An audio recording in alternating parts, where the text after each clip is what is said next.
Hello friends, welcome to our channel CSC study. आज का जो हमारा टॉपिक रहेगा वो होगा what are the fundamental problems in natural language processing explain. जब भी हम एक्सप्लेन करते हैं या फिर यूज करते हैं कॉन्सेप्ट का, नेचुरल लैंग्वेज अंडरस्टैंडिंग का, तो उस टाइम पर कौन सी प्रॉब्लम्स फेस करनी पड़ती है यूजर को भी और कंप्यूटर सिस्टम को भी, वो इस वीडियो में हम डिस्कस करेंगे। कि जैसे हम एक सिस्टम बना रहे हैं, हमारे अकॉर्डिंग अगर उसको हम कुछ इनपुट दे रहे हैं, हमारे अकॉर्डिंग उस इनपुट का मीनिंग अलग है, बट जो कंप्यूटर सिस्टम है वो उसका मीनिंग अलग समझ रहा है। तो कौन सी ऐसी सिचुएशंस हो सकती हैं जहां पर मीनिंग डिफर करेगा कंप्यूटर सिस्टम के लिए और ह्यूमन के लिए। तो फटाफट से वीडियो को स्टार्ट करते हैं और देखते हैं कौन सी ऐसी प्रॉब्लम्स है। ये हमारी कुछ फंडामेंटल प्रॉब्लम्स हैं। Ambiguity, impressions, incompleteness, ellipse and inaccuracy. ठीक है, ये प्रॉब्लम्स हैं, इनको हम एक्सप्लेन करते हैं। तो फर्स्ट प्रॉब्लम जो हम पढ़ेंगे वो है एम्बिग्यूटी। एम्बिग्यूटी की प्रॉब्लम क्या होती है? क्या होता है एम्बिग्यूटी? वर्ड का meaning. Many of the things we can say the interpreted in more than one way. जब हम कहते हैं कि हम कोई एक वर्ड बोल रहे हैं या फिर एक सेंटेंस बोल रहे हैं, उसका मीनिंग अलग अलग हो सकता है। ठीक है, हमने एक सेंटेंस बोला या एक वर्ड बोला या फिर एक वर्ड का यूज किया जिसका मीनिंग अलग हो सकता है। यानी सेंटेंस में अगर एक वर्ड को हम स्वैप कर दे, आगे पीछे कहीं पर भी लगा दे उसको, या फिर एक वर्ड को हटा दे या लगा दे, तो उस पर्टिकुलर वर्ड से पूरे सेंटेंस का मीनिंग जो है वो चेंज हो रहा है। इसी को बोलेंगे एम्बिग्यूटी की problem. Ambiguity is one of the primary problem in programming computer to understand the natural language. ठीक है, ये जो भी प्रॉब्लम है एम्बिग्यूटी की, ये मोस्टली कंप्यूटर जब हम डिजाइन करते हैं तो उसकी प्रोग्रामिंग में डिजाइन करते टाइम ये प्रॉब्लम आती ही आती है to understand the natural language. जहां कहीं पर भी हम एनएलपी कॉन्सेप्ट का यूज करेंगे, ठीक है, वहां पर ये प्रॉब्लम आपको फेस करनी पड़ेगी। The reason of the ambiguity in natural language, क्या रीजन होता है कि नेचुरल लैंग्वेज में एम्बिग्यूटी आती रहती है?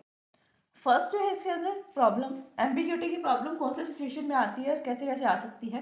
तो फर्स्ट है इसके अंदर मल्टीपल वर्ड मीनिंग्स, यानी कि एक वर्ड के मल्टीपल मीनिंग्स होना। वर्ड एक ही है, सिंगल वर्ड है, बट उसके मीनिंग्स जो है वो मल्टीपल हो सकते हैं। कैसे? The word use by one set of people, यानी कि एक ही वर्ड को अलग अलग पर्सन ने यूज किया, can could have the different meaning for the different set of peoples. अलग अलग पर्सन के लिए उस एक पर्टिकुलर वर्ड का मीनिंग जो रहेगा वो अलग अलग ही रहेगा। ठीक है, ये होती है एम्बिग्यूटी की प्रॉब्लम, वो भी मल्टीपल वर्ड्स में। वर्ड एक है, अलग अलग मीनिंग है। कैसे हो सकता है? ये एग्जांपल देंगे इसका। In an natural language a single word can have more than one meaning. किसी भी वर्ड का जब एक से ज्यादा मीनिंग बनते हैं तो उसको हमें बस सोच समझ के यूज करना चाहिए। क्या पता हम बताना कुछ और चाहते हैं, कंप्यूटर सिस्टम समझ कुछ और थे, या फिर कंप्यूटर सिस्टम उसको किसी और रेफरेंस में बताना चाहते हैं और हम कुछ और समझे। ह्यूमन से भी तो हो सकता है ना मिस्टेक।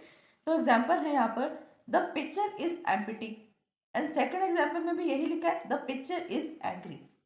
फर्स्ट वाले लिखा है द पिक्चर इज एम्प्टी, जो पिक्चर है वो खाली है। पिक्चर इज घड़ा, जिसके अंदर आप मटका होता है ना, पानी डाल के रखते हो, उसको बोलते हैं पिक्चर।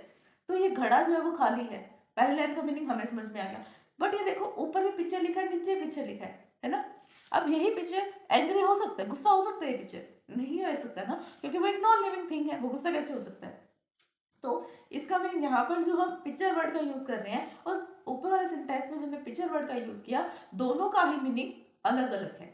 यहाँ पर कुछ और सेंटेंस बन रहा है और नेक्स्ट वाले में किसी और की बात की गई है। कैसे पता लगेगा? ये देखो, the meaning of the picture in the first sentence, पहले वाले सेंटेंस में जो पिक्चर है उसका मीनिंग था अ कंटेनर, एक ऐसा कंटेनर जो वाटर को कंटेन करता है, या फिर एक ऐसा कंटेनर जिसके अंदर वाटर को कंटेन करके रखते हैं, यानी कि मटका। जो सैंड से बना होता है ना, मिट्टी से मटका बना होता है, उसको बोलते हैं picture. While in the second, और नेक्स्ट वाले में जो नेक्स्ट सेंटेंस है, सेकंड सेंटेंस, वहां पर एक बास्केटबॉल प्लेयर की बात की गई है जिसका नाम पिक्चर है और वो एग्री है। तो समझ में आया कैसे हम पता कर सकते हैं कौन सी एम्बिग्यूटी आ रही है, और इन एम्बिग्यूटी को सोल्व कैसे किया जा सकता है वो भी हम नेक्स्ट वीडियोस में डिस्कस करेंगे। अभी सिर्फ इतना देखते हैं कौन सी प्रॉब्लम आती है। तो फर्स्ट प्रॉब्लम एम्बिग्यूटी की आई, और उसके अंदर कौन सा पार्ट था? Multiple meanings. नेक्स्ट वाला जो है वो भी एम्बिग्यूटी से रिलेटेड है, कि एम्बिग्यूटी कैसे आ रही है। एक तो एक वर्ड के दो तीन मीनिंग आ सकते हैं, और दूसरा है सिंथेटिक एरर। ठीक है, सिंथेटिक एम्बिग्यूटी, बोलना कुछ और चाहते हो सेंटेंस में, बोल कुछ और रहे हो, ये होता है सिंथेटिक एम्बिग्यूटी में। Some of the ambiguity in English is caused by syntax. क्या होता है इसके अंदर? कि जो भी मोस्टली एरर आते हैं ना इंग्लिश लैंग्वेज में, इंग्लिश नेचुरल लैंग्वेज में, वो मोस्टली इसी वजह से आते हैं कि वो इंग्लिश किसी किसी को आ रही है, किसी को नहीं आ रही है। कोई नॉर्मल इंग्लिश बोल रहा है, कोई ग्रामर्स को लगाकर इंग्लिश बोल रहा है, बट नॉर्मल वाले की इंग्लिश फिर भी ठीक, ग्रामर वाले की जो ग्रामर्स लगा के बोल रहे हैं, यहाँ पंक्चुएशन लगेगी या ग्रामर प्रोनाउन नाउन लगेगा, उसकी इंग्लिश फिर भी खराब। अब दोनों के बीच में मेल तो बनेगा नहीं, क्योंकि एक पूरा ग्रामर लगा के बोल रहा है और दूसरा नॉर्मल फ्लुएंट में बोल रहा है। अब नॉर्मल वाले के लिए ग्रामर वाली इंग्लिश थोड़ी अजीब लगेगी उसको, जो वो बताना चाहता है वो समझ नहीं पाएगा, अलग अलग ही वर्ड बन जाएगा उसके लिए वो। इससे बढ़िया सिंपल सेंटेंस में यूज करो। The functional structure of the sentence, जो भी सिंटेक्स है हमारे सेंटेंस का, उसका सिंटेक्स जो होगा वो एक स्ट्रक्चर्ड होना चाहिए, ठीक है। वैसे उसका मीनिंग क्लियर होना चाहिए, आप क्या बोला, उसका मीनिंग क्लियर होना चाहिए, आप क्या बोलना चाहते हैं, ठीक है। मोहन से Taj Mahal flying over the Agra. अब ये जो मोहन है उसने देखा जब वो पुल पे से जा रहा था कि ताजमहल आगरा में है। एक लाइन तो ये बन गई, ठीक है। या फिर ये भी वो बोल सकता है कि उसने आगरा में ताजमहल को उड़ते हुए देखा। पढ़ो सिंटेक्स को, दो अलग अलग मीनिंग निकल रही है ना, वर्ड तो एक सिंगल है, सेंटेंस भी एक सिंगल है, अब भी दो मीनिंग है। क्यों? क्योंकि सिंटैक्टिक एरर है, सिंटेक्स में प्रॉब्लम है। इस सेंटेंस में हमें ये नहीं पता हु इज फ्लाइंग, कौन उड़ रहा है, ताजमहल उड़ रहा है, मोहन उड़ रहा है, या कौन उड़ रहा है, नहीं पता हमें, ठीक है। तो यहाँ पर क्या है, मोहन से, यहाँ पर देखो मीनिंग क्या बन रहा है, मोहन सा, मोहन ने देखा था ताजमहल फ्लाइंग, ताजमहल को उड़ते हुए आगरा में। डायरेक्टली मीनिंग तो ये बन रहा है ना जब हम वर्ड्स को जोड़ रहे हैं। बट अगर हम ये जानना चाहिए कि इस बात को कहने के पीछे कौन सी फीलिंग से क्या वो बताना चाहता है, तो वो ये बनता है कि मोहन ने फ्लाई मशीन ऊपर से जाते हुए देखा, जो फ्लाईओवर्स हैं, फ्लाईओवर पर जाते हुए देखा आगरा में कि ताजमहल जो है वो आगरा में है। मोहाल और Mohan, person who speak the sentence, ठीक है। अब हमें ये नहीं पता who is flying, Taj Mahal is flying और मोहन इज फ्लाइंग, कौन उड़ रहा है, तो एक सिंटेटिक एरर है। नेक्स्ट एरर जो आता है या नेक्स्ट एम्बिग्यूटी जो आती है उसका रीजन है अनक्लियर एक्सेंटेंस। यानी कि आप एक अगला वर्ड बोल रहे हो, अगले सेंटेंस बोल रहे हो, बट आपको पहले वाले सेंटेंस का मीनिंग ही क्लियर नहीं है, तो नेक्स्ट वाले पे कैसे जाओगे। सपोज कि आप एक स्टोरी सुन रहे हो, हाफ स्टोरी आपने सुनी नहीं, हाफ सुन रहे हो वो भी इंग्लिश में, कि कैसे समझ में आएगा आपको, कि कैसे, हम चाहे वो हिंदी में भी सुना रहे हो उसकी कोई टेंशन नहीं है, कोई भी लैंग्वेज हो, बट अगर आपने चीज़ ही आधी सुनी है, उसके अंदर से भी वो ये कह रही है वह ऐसी थी या उसने ये काम किया, अब आपको क्या पता कौन कैसी थी और किसने क्या काम किया, नहीं पता ना, जब तक आपने उसको स्टार्टिंग से नहीं सुना होगा, स्टार्टिंग से नहीं समझा होगा। तो वही आता है अनक्लियर सेंटेंस में। वे फ्रिक्वेंटली यूज द प्रोनाउंस, जब हम बार बार लगातार प्रोनाउंस का यूज करते रहते हैं ना, ही शी इट इन सब का यूज करते हैं। प्रीवियसली यूज नाउन, जब जो नाउन जहाँ पर यूज होना चाहिए, देखो एक या दो वर्ड में चलते हैं, बट आपको यही नहीं पता ना कि प्रोनाउन लगाने के बाद किसने क्या किया, तो वहां पर आपको नेम यूज करना ही बेटर रहता है, ठीक है। एक्सटेंसिव यूज ऑफ प्रोनाउंस, बहुत ज्यादा यूज कर लेते हैं हम अपने सिंटेंस में प्रोनाउंस का, इसी कारण से एम्बिग्यूटी हो जाती है। बार बार ही शी करते रहेंगे तो हमें यही नहीं समझ में आएगा कौन से वाली ही और कौन से वाला शी।